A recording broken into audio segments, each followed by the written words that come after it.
Okay, chapter 21 worksheet, doing the problem here. So this is our circuits analysis, and this is going to be more time than the other reviews. It's a little more work, especially because I put a pretty big circuit here. So you're given this electric circuit that's shown, and asked to find the current through each branch and the voltage of each node using the negative side of the 200 volt supply as your reference point. Now here's the first thing I'm going to point out. I forgot to talk about this in class. We indicate our reference point a couple different ways. That's the most common way. That means that's where we have a stake driven into the ground. So if you have that symbol with the triangle made with dashed lines, and of course it could have 4 dashed lines or something, that means you have a stake stuck into the ground that's connected to that point. Another way of doing this is to put an actual triangle like this. That just means it's our reference point. It's not necessarily tied to a stake that's driven into the earth, but it's still our reference point. We call that a common ground instead of a ground. But that's for calculation. That's our reference point. So we consider that, if it's our reference point, that's 0 volts. Now it says label the currents through each branch, including direction, and indicate with plus and minus signs the direction in which the voltage drops for each resistor. So let's do that. So I have a resistor here. Let me put it up above. I'm going to call this I1, and the butt end of the tail end of the arrow is always the positive, and the arrowhead is the negative because energy was lost as the current went through. Now, in my work, I'm just going to make all of my arrows going left, if that's an option,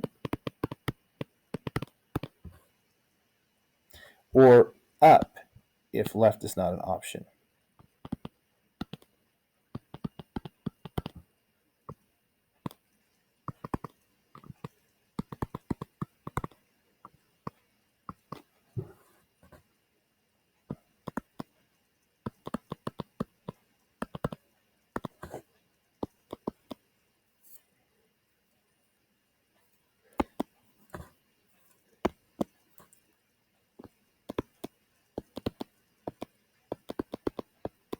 Okay, so there I have currents 1, 2, 3, 4, 5, 6, 7. Nice. How many essential nodes does this circuit have? Label each one using letters of the alphabet. Now I am going to go through and I'm going to label every node, and then I will identify which ones are essential. If you want to jump right to the answer, the red dots are the essential nodes. But I'm going to label every one, and so I'm going to use, well, because of colors already in place, I'm going to use this funny light blue. There's a node, there's a node, there's a node, there's a node, there's a node, there's a node, there's a node. What is a node? It's any place that 2 or more elements come together. So in my first node here that I'm going to label node A, I had the 200 volt power supply and the first resistor. At node B, I had the first resistor and 2 other resistors. At node C, I have 3 resistors coming together again. At node D, I have a resistor and a power supply. At node E, I have 1, 2 resistors and 2 power supplies. Notice that the common point there does not count as an additional thing. At node F, I have 3 resistors plus a power supply. And so now I had, yes, and at node G, I had a power supply and a resistor. So there I've identified all of the nodes. But this didn't ask me for all of the nodes. It asked for the essential ones. Essential nodes are the nodes where you have 3 or more coming together. So now I'm going to overwrite with red the essential nodes because they had 3 or more coming together. So the ones in red, the B, C, E, and F, those are my essential nodes. Those are the ones that are essential to use in solving the circuit. The other nodes, the ones that are left in cyan, are rather trivial. Okay, so how many essential nodes does this circuit have? The answer is 4. How many independent Kirchhoff's current law, KCL's Kirchhoff's current law, equations can you make for this circuit? It's always the essential nodes minus 1. So that's going to be 4 minus 1 equals 3. So I can make 3 equations.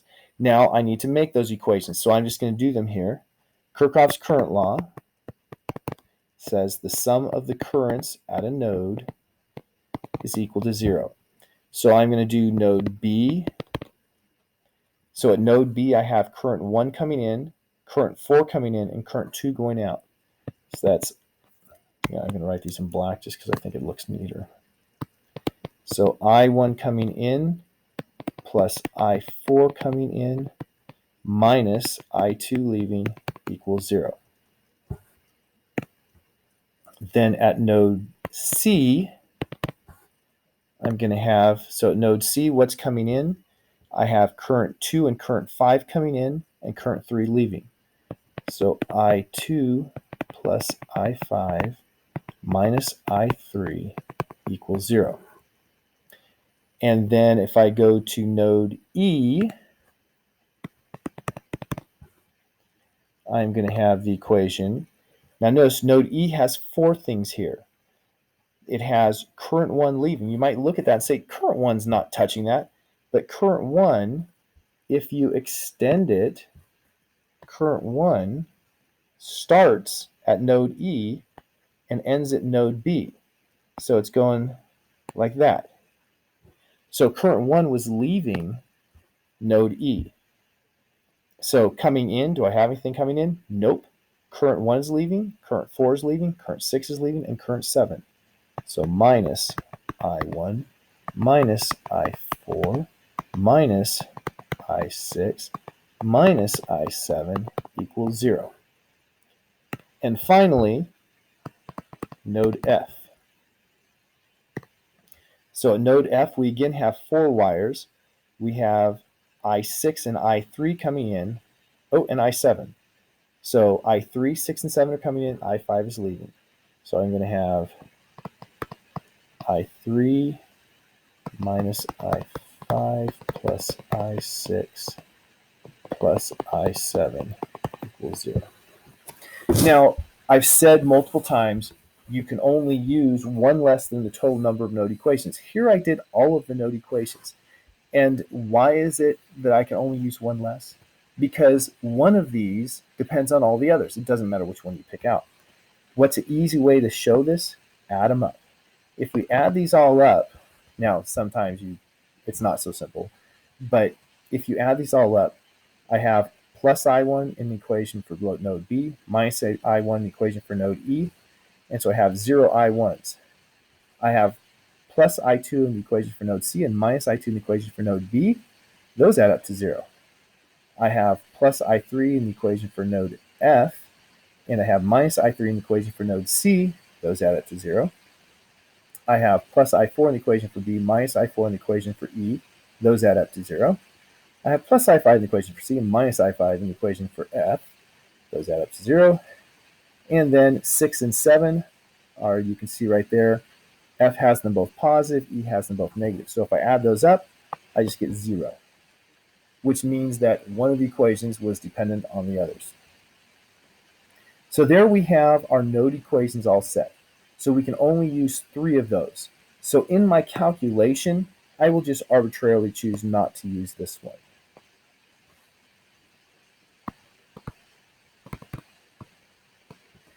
It's correct, it's just I can't use all 4 of them.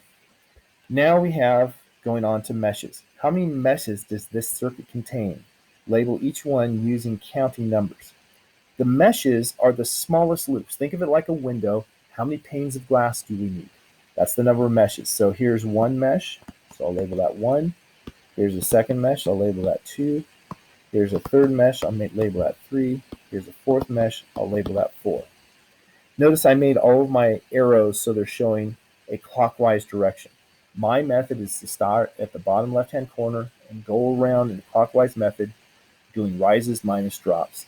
You can do a different method. I just always do it that way. That way I never have a mistake. So how many meshes did I mark? 4. How many independent KVL? KVL is Kirchhoff's voltage law. Equations can you make? You can make the same number of independent Kirchhoff's voltage law equations as you have meshes. But there is a caveat. You must cover the entire circuit. You could, for instance, make your loops. Here's loop 1, here's loop 2, here's loop 3, and here's loop 4.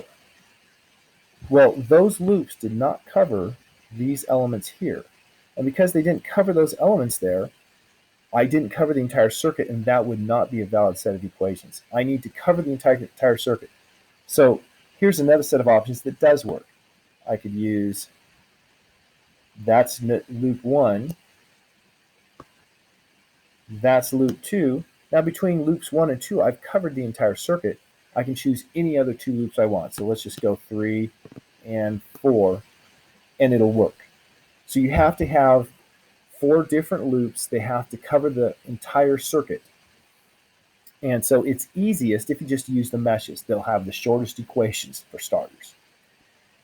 So now we need to make those mesh equations. So to make those mesh equations, I wish I didn't have to shrink it so much, but I'm going to put them over here next to my KCL equation. So KVL, sum of the voltages on a loop equals 0.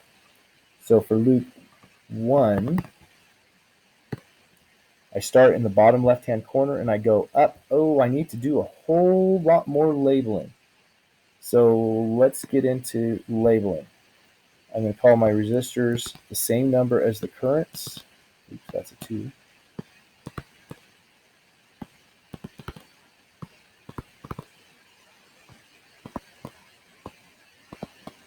So there's my resistors, and my power supplies I will label like this.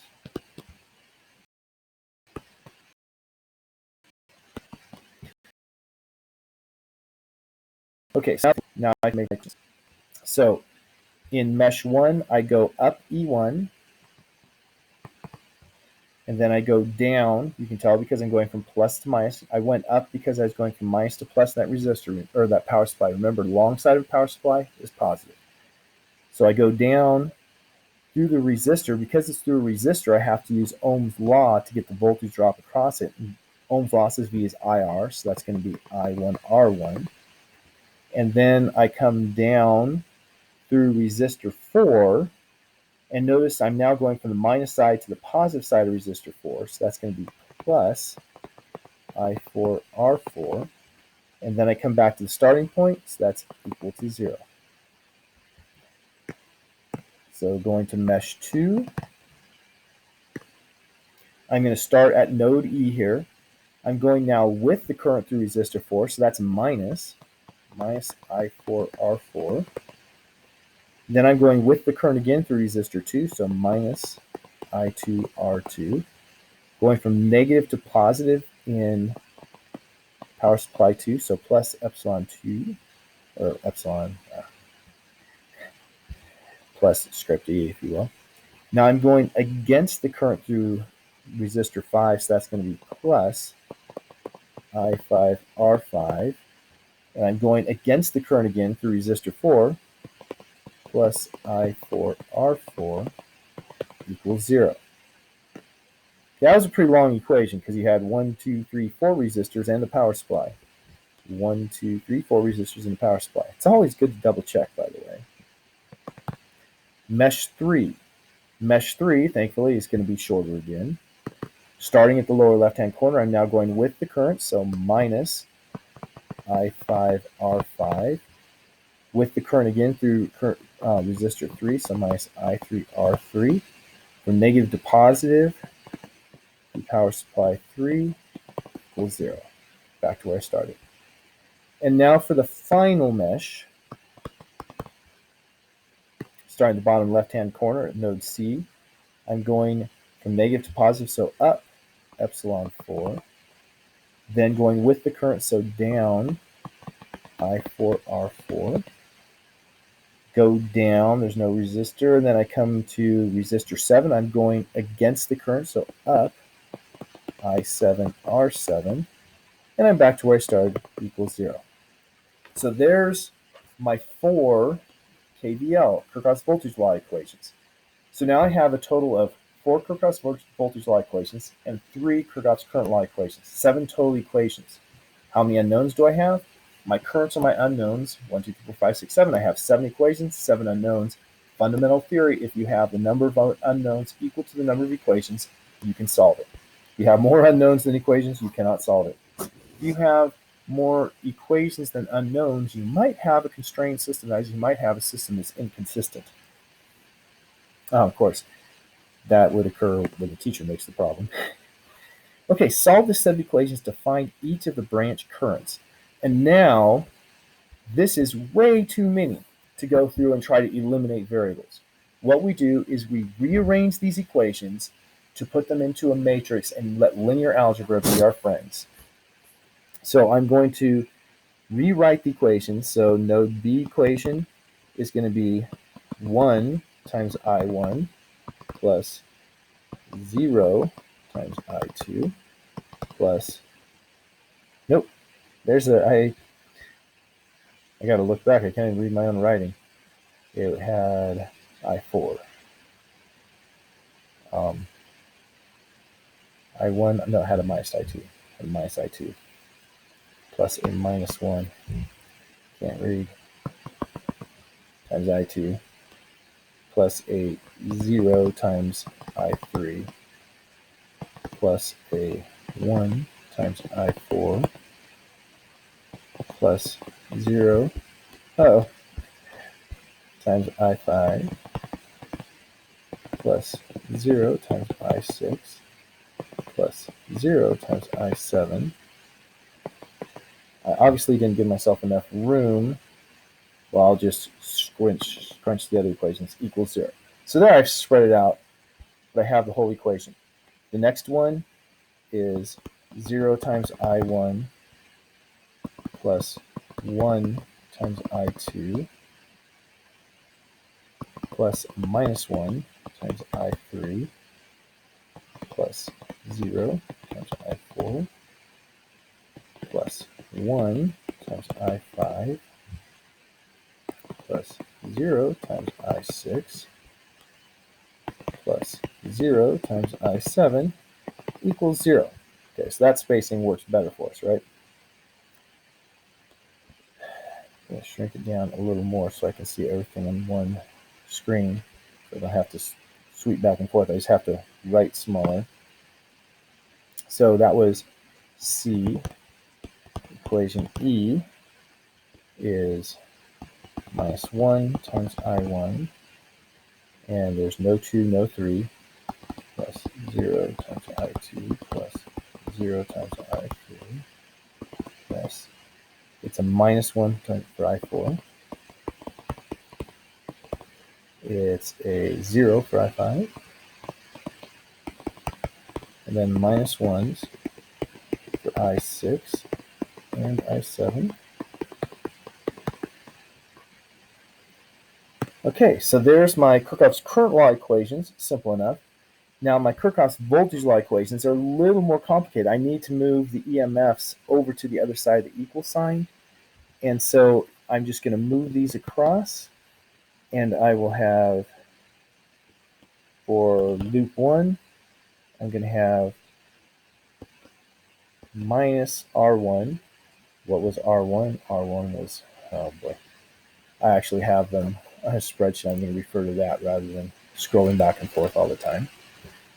So minus 90 ohms times I1 plus 0 times I2 plus 0 times I3 plus, now R4 is 15 ohms times I4 plus 0 times I5 plus 0 times I6 plus 0 times I7 equals, move the power supply 1 across, so it becomes minus 200 volts. Equation 2 This is our long one. It has 0, I1, plus I2 here is going to be negative, so minus 30, I2 plus, there's no I3, 0, I3 plus negative for I4, so that's going to be minus 15, and positive for I5, so that's going to be plus 20.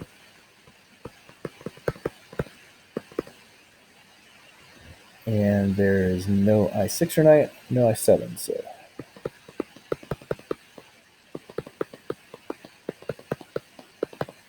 and then there is, I look at the wrong line.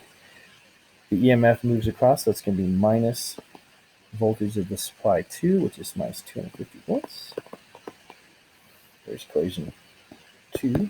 Equation 3, we are going to have, thankfully, back down to 3. It's 0 for everything but 3 and 5, so 0 times I1 plus 0 times I2, and then plus a negative, looking up R3, 100 ohms, I3 plus 0 I4 plus a negative 20, I5 plus 0 I6 plus 0 I7 equals, and that's going to be minus E3, so minus 120 volts. And finally,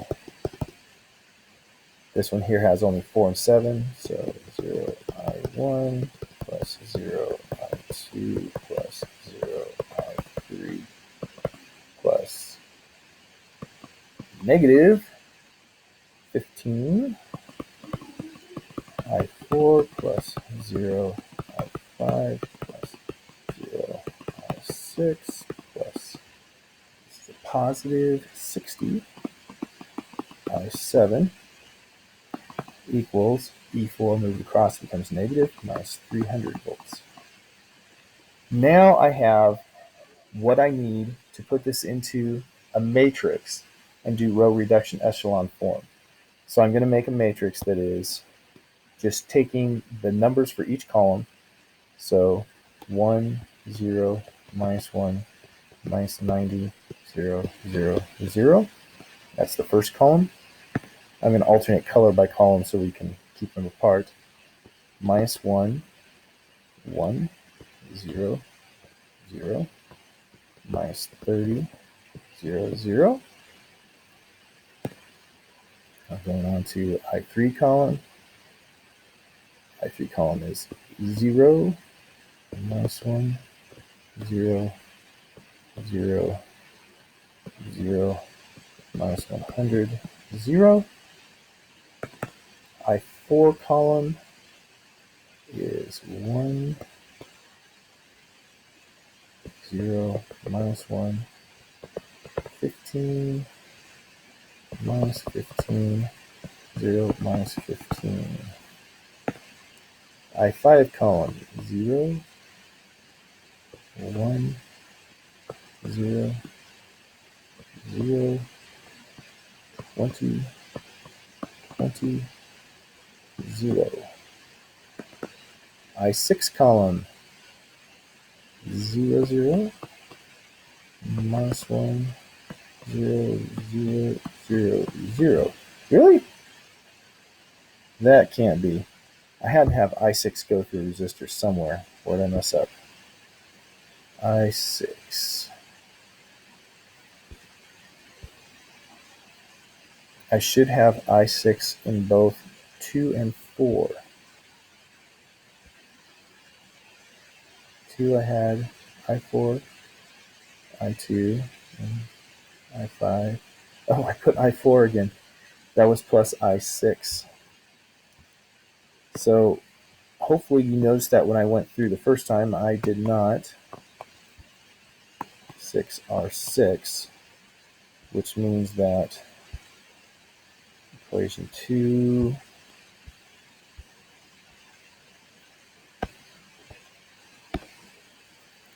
0. And the sign for that was plus, so 20 right there. You see, life is prying for errors, especially because I said that it should occur in 2 of them, and I didn't have it in any of them. It should also occur in the 4th loop, which goes, and once again I use 4 instead of, oh, I see why, because of the blue 4 there.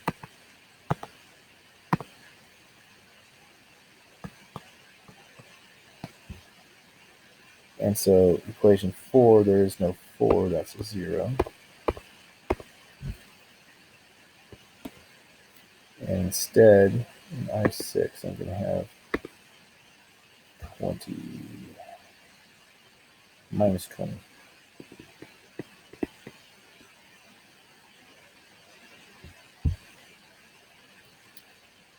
So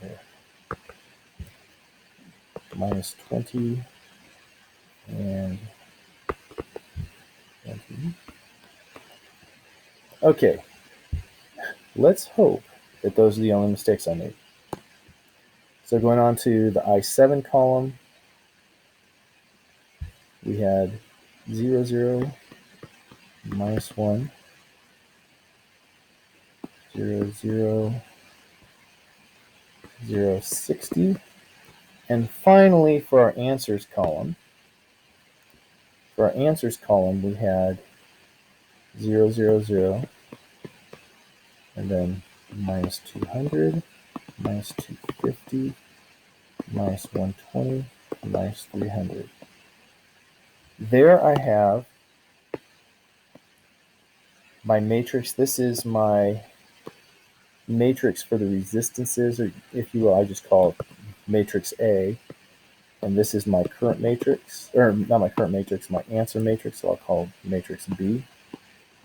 And so the actual linear algebra equation is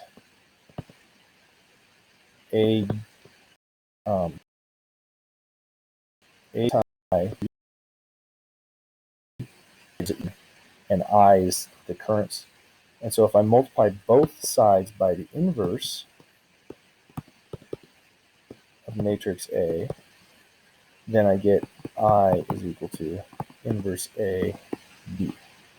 And when you do that, it gives you the currents. So what are the currents? Going to have to go over to the left side here. When you do these, the branch currents you get, when you put that into the calculator, so you just put this big matrix I have, this 7 by 8 matrix in your calculator, you're going to then do RREF, row reduction echelon form of this matrix, and you get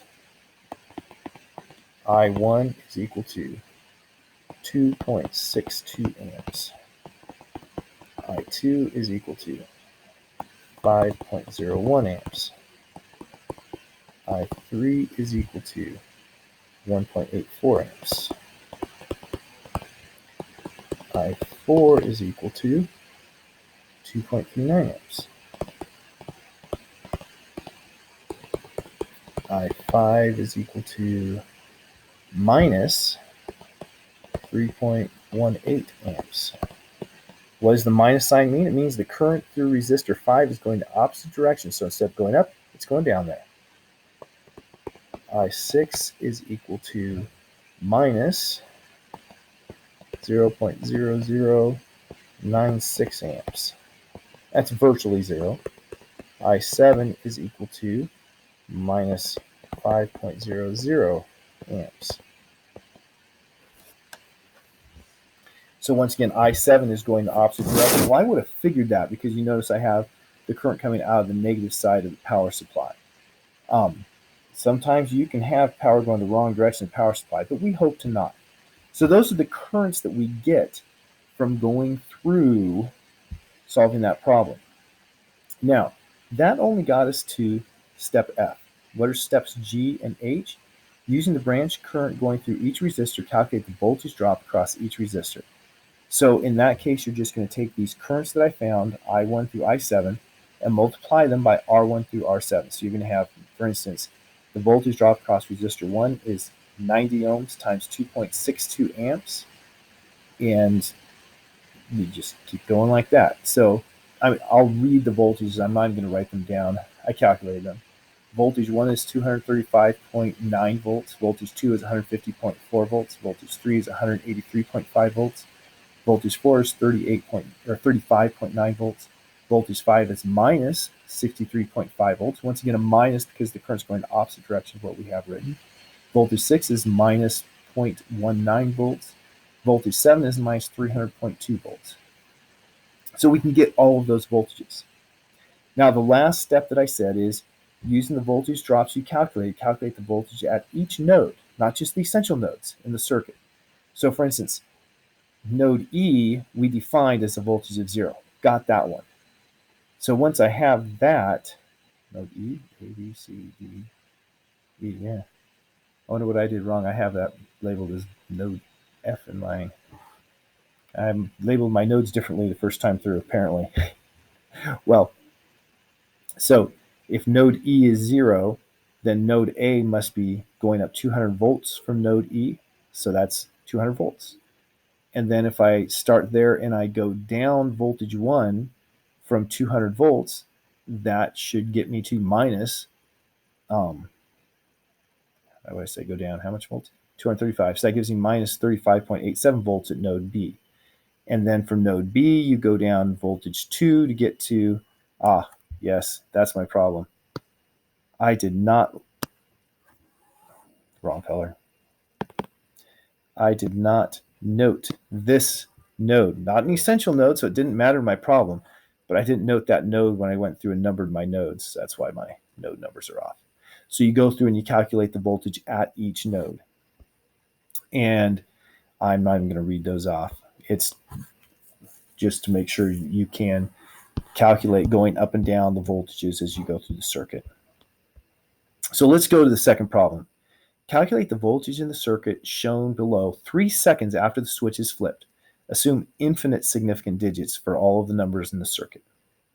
So this breaks it down to steps. First, calculate the voltage across the resistor before time equals 0. So before time equals 0, now let's change the colors. Before time equals 0, the switch was in this position. So I had a 12 volt power supply connected through 3 plus 2 is 5 ohms to a 3 farad capacitor. Now, you might say, I don't know how to find the voltage. Well, you do, because if you wait a really long time, the capacitor is going to get, quote, fully charged, end quote. That is, you're not going to have any current flowing. But if you have no current flowing, then the voltage drop across resistors is V equals IR, 0, which means that you go up 12 volts, down 0, and then down the voltage of the capacitor, and you're back to where you started, which means the voltage across the capacitor has to be the same as the voltage of the power supply. So that's just going to be 12 volts before you flip the switch. Now we need to find the voltage after it's been in position 2 for a very long time. So when it's been in that position for a very long time, well, look, it's the same idea. You go up 4 volts after a very long time, there's no current. So you go down nothing through the resistor and then go down through the capacitor. So it must be 4 volts on the capacitor after a very long time. Now we need the RC time constant. RC time constant is called that because you just multiply the resistance. In this case, it's only the 2 ohm resistor that's connected, right? This here, open circuit, so not connected. So it's just a 2 ohm resistor, multiply a 6 farad capacitor, 2 times 6, or 2 times 3, 2 ohms times 3 farads is equal to 6 seconds. Well, this has turned out to be a lot easier than we thought, huh? Now we just plug these values into the equation for voltage across capacitor in a transient circuit. Well, if you look here, I gave you the equation. It's voltage initial minus voltage final times E to the minus T over RC plus voltage final. So let's just do that. So we're going to have voltage at any time is equal to my voltage initial, 12 volts, minus the voltage final, 4 volts. So I'll write up here that was voltage initial minus voltage final. And then I have times e raised to the minus t over my RC constant, which is 6 seconds. And then finally, plus the voltage final.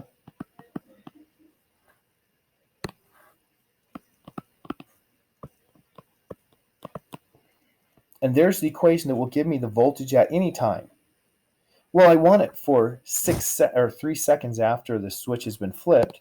So I'm just going to put 12 minus 4 is 8 volts. E to the minus 3 seconds over 6 seconds plus 4 volts. Well, now I have to use the exponential function on my calculator, but this isn't bad. This is not bad at all. And it turns out that the answer, assuming I did my math right, of course, is 8.85. 8.85, yes, 8.85 volts.